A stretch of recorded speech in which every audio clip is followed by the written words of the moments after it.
let's do this. Let's review Tom Lake by Ann Patchett. Is this a book that you should read? Now, I'm going to review this book very carefully with the understanding that something that I read that I may love may not necessarily be something that you're going to love. And at the same time, something that I may not like could be something that you're very much going to like. So I'm going to review this with the understanding that everyone's got their own unique tastes. So I hope that after you watch this video, you will be able to understand or make the decision whether or not you should invest the time to read this book. Now, first, let's give the overall premise of this book. So this book is about a woman. She is in her late 50s. She owns a cherry orchard. She has 3 grown daughters. She has a husband. And basically what has happened is 2020 has hit.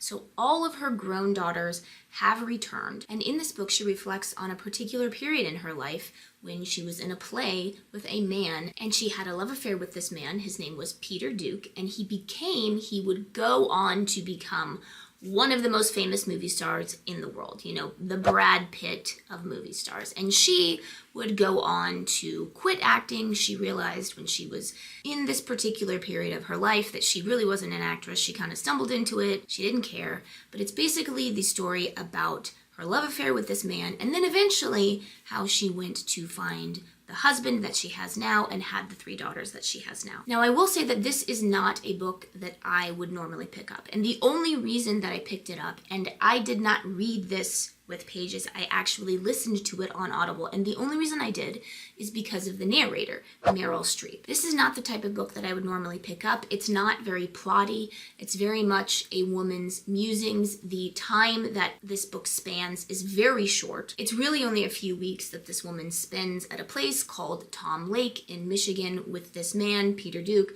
who she has an affair with. Now, I will say overall, I would give this book a 3 out of 5 stars. And the main reason that I'm giving it 3 out of 5 is because it was beautifully written. I've never read an Ann Patchett book before, and I can see why she is such a successful writer. So beautifully written. If you are a writer or an aspiring writer, I would recommend reading this book just purely from the structure.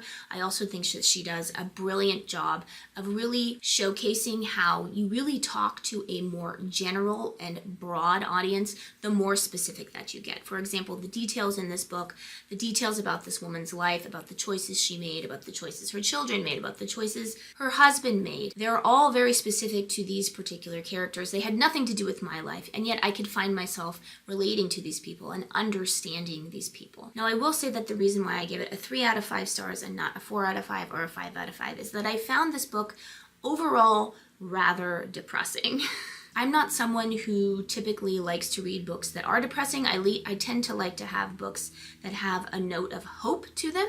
And I found there was a twist ending in this book, and I found that the twist really just demonstrated that the main character, at least at this particular time in her life, she really had no self-respect, and I just found that it had kind of like a note of pessimism to it that I just don't particularly like. I like books that kind of end with hope, and there was a tiny note of hope at the end, but I felt like the twist ending, it could have been done in a different way. I know a lot of people online find this book incredibly boring because it is true, there isn't a lot that really happens in this book. But I do think that in order to enjoy this book, you kind of have to be of a certain age or maybe have experienced certain things in your life. I found this book to be moving in many ways because it was about how fleeting that life really is. I mean, this woman was looking back on her life, her children were grown, and in that respect, I thought it did a brilliant and beautiful job of showing the nostalgia that people can have when they look back on their lives. And I think that I sort of have maybe a different understanding of that than maybe some other people that are my age. I'm in my 40s. I'm not in my late 50s like this woman is. But my parents both died fairly young, so I think I have a perspective of just how fleeting life is. And even though my kids are still fairly young, I recognize just how quickly even these years have passed by. So in that respect, I did really enjoy this book in that this woman who was older was looking back on her life and with an understanding that it all goes by very fast, and with an understanding that she really actually felt grateful for COVID. So that's another point that I really wanted to make with this book. It really shows how any period of history, it's so hard to understand what really happened historically, because it all depends on who you're talking to. What lens have they seen this, period? As somebody who is very much fascinated with historical fiction, and I am somebody who is writing a historical fiction novel myself, it's very interesting to see how different people look back on a different event. For example,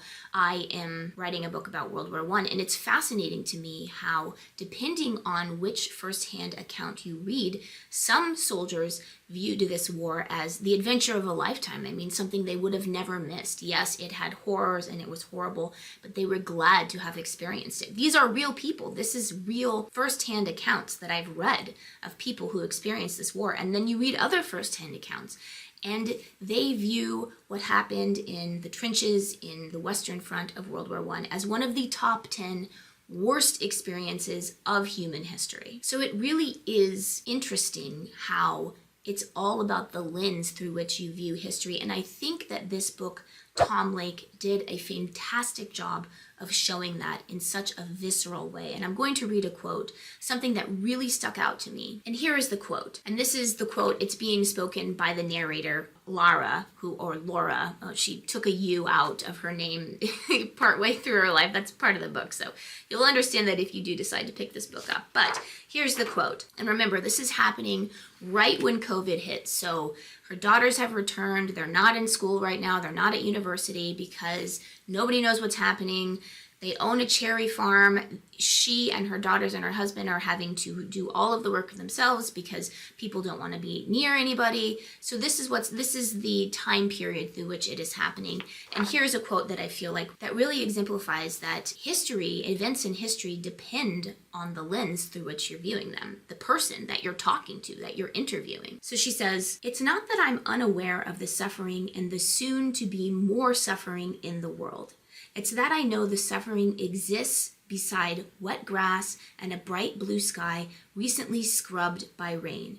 The beauty and the suffering are equally true." The reason that she's saying this quote is because to her, this time of COVID where her daughters are forced to come back, this is the happiest time of her life. She looks back on her life and she can't think of a time that she enjoyed more than having her adult daughters back with her and her being able to explain this little affair that she had, this part of her life that ultimately led to her meeting her husband, the man she would have these 3 daughters with, and how they would come to be. So from that perspective, I thought the book was good. There was a lot of things that I really liked about the book, and I think it was mostly because Ann Patchett is a brilliant writer. That was very evident in this book. Overall, I would say, though, that this is not a book that I personally could have read. I had to have listened to it. The narration, as you might imagine, it's Meryl Streep, so it was beautiful, brilliant. It really goes to show that a book on Audible can be made or broken by the narrator. And again, this book was not plotty at all.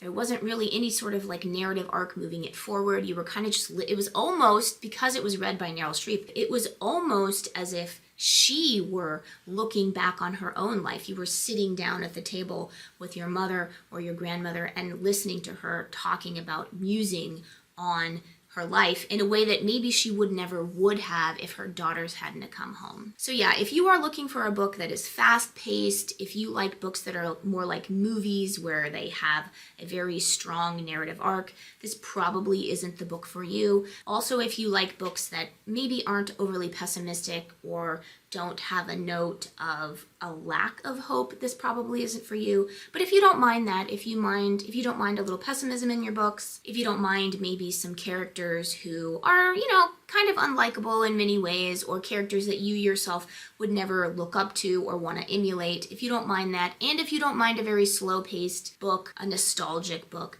then this book could be for you. It's a very beautiful book, very beautiful. And if you are a writer, I would almost recommend reading it just from that perspective of being able to see a master at work.